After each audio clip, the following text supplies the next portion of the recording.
હાલો road પૂછી લેજો. નંદનભાઈ, પરાપીપળિયા ખાસ કરીને અનેક ગામડાઓને જોડતો જે રસ્તો છે બિસ્માર હતો. તમે આંદોલનની ચીમકી પણ ઉચ્ચારી છે, શું આખી હકીકત છે? ખરેખર તો વિજયભાઈ આપણી વચ્ચે નથી, એટલે એમ્સ લેવા માટેનું એને જે ભગીરથ કાર્ય કર્યું એને શ્રદ્ધાંજલિ રૂપે એ દરેક ગામની અંદર એની મૂર્તિ પ્રતિષ્ઠા કરીએ કે એનું સ્ટેચ્યુ મૂકીએ તો પણ કાંઈ ખોટું નથી. તો આ તકે નરેન્દ્રભાઈ મોદી, અમિતભાઈ શાહ, આપણા ગુજરાતના હાલના મુખ્યમંત્રી ભૂપેન્દ્ર પટેલ, આપણા ડેપ્યુટી સીએમ હર્ષભાઈ, અમારા પ્રદેશ પ્રમુખ જગદીશ વિશ્વકર્મા સાહેબ, આમ તો મોટા ભાગને વાકેફ કરીને આજે રસ્તો બિસ્માર હાલતમાં હતો એ ખૂબ દર્દીઓને બધાને તકલીફ પડતી હતી.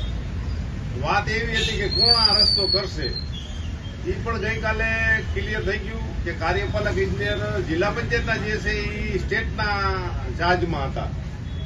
સ્ટેટના ચાર્જમાંથી જિલ્લા પંચાયત અને સ્ટેટ બે ભેગું હતું એમ. એટલે ગઈકાલે બધું સરકાર આરે બધા પરામર્શ કરીને એવા નિર્ણય ઉપાય કે હવે રસ્તો કાંઈ પણ ખરાબ થાય, આજે રસ્તો ચાલુ થઈ ગયો તો એ રસ્તાની મરામત જે બ્રિજનો કોન્ટ્રાક્ટર છે એ કરશે.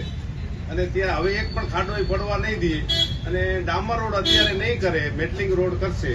કારણ કે ડામર રોડ એને જે ડિઝાઇન છે રેલવેના ઓવરબ્રિજની એ ડિઝાઇનની અંદર આવી જતું હોવાથી હજી પણ બીજો બાયપાસ કરશે રસ્તો, એવું અમને એને સ્પષ્ટ શબ્દોમાં કીધું છે. સાથે સાથે આંદોલન કરવા માટેની મારી જૂની ટેવ છે અને તમે બધા એના સાક્ષી છો. આપણે કોઈ કામ ખેડૂતોને કે લોકોને તકલીફ પડતી હોય એમાં ક્યાંય પાછી પાણી કરતા નથી.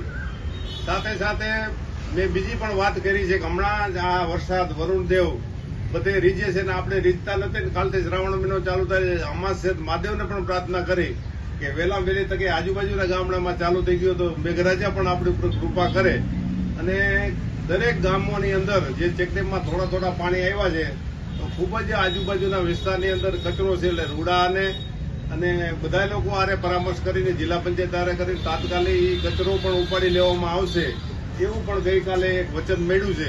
નહીં આપે તો એને તમારી આરે સાથે રાખીને તમને પણ અભિનંદન આપું છું કે લોકોના ઉપયોગી કામ હોય એમાં કાયમી હરમેશ તમે અમારી સાથે રહ્યા છો, એ બદલ આપનો પણ આભાર માનું છું.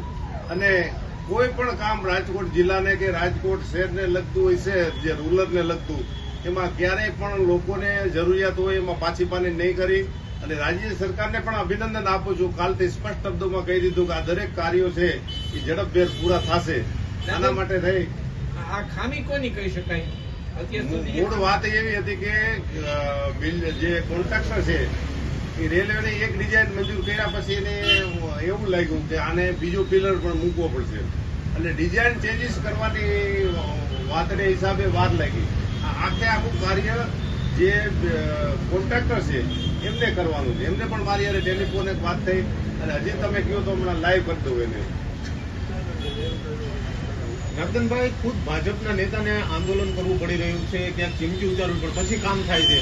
આવું ભાજપના નેતાને આંદોલન કરવું પડે એવું નહીં એમ, પણ અમારો વ્યક્તિગત સ્વભાવ જ એવો છે કે ભાઈ આ કામ કોઈ પણ ભોગે લોકોને ઉપયોગી હોય આપણે કરવું જ પડે એમ. અને એમાં રાજ્ય સરકારે તો પહેલેથી સૂચના આપી જ દીધી હતી એમ.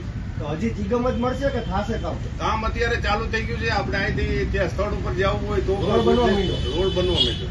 નંદનભાઈ, તમે એવું માનો છો કે લોકોના પ્રશ્નો હોય કોઈ પણ પાર્ટી હોય અથવા તો કોઈ પણ આગેવાન હોય એમને લોકોની પડખે રહી અથવા ખેડૂતો કે ગામ લોકોની પડખે રહી પ્રશ્નોનું નિરાકરણ આ રીતે લાવવું જોઈએ એવું માનો છો? 100% અધિકારીઓની આંખ ખોલવી જોઈએ, 100% લેવું જોઈએ. બીજા નંબરમાં કે હવે કોઈ એવો સમય નથી કે તમે આયા કરો, લોકો કામ જોઈશે લોકોને અને કામ કરવું પડશે. 95 થી તમે અમારા સાક્ષી છો. અમે સંગઠનમાં પણ કામ કર્યું છે, જિલ્લા પંચાયતમાં કામ કર્યું છે, કોઈ લલિયા વેડાના કામ કર્યા જ નથી એમ. જે કામ કર્યા છે લોકોની વચ્ચે રહીને વટથી કર્યા છે. અને હજી પણ અમારી ટીમોને બધી સક્રિય કરી અને જિલ્લાની નવી ટીમો આવી છે, તાલુકાની નવી ટીમો આવી છે, એની પાસે પણ સતત પ્રવાસો કરાવશું અને ગામના ખેડૂતોને, નાના વર્ગને જેને જેને જે જરૂરિયાત હોય એ ગામે જઈને પૂરી પડાવશું.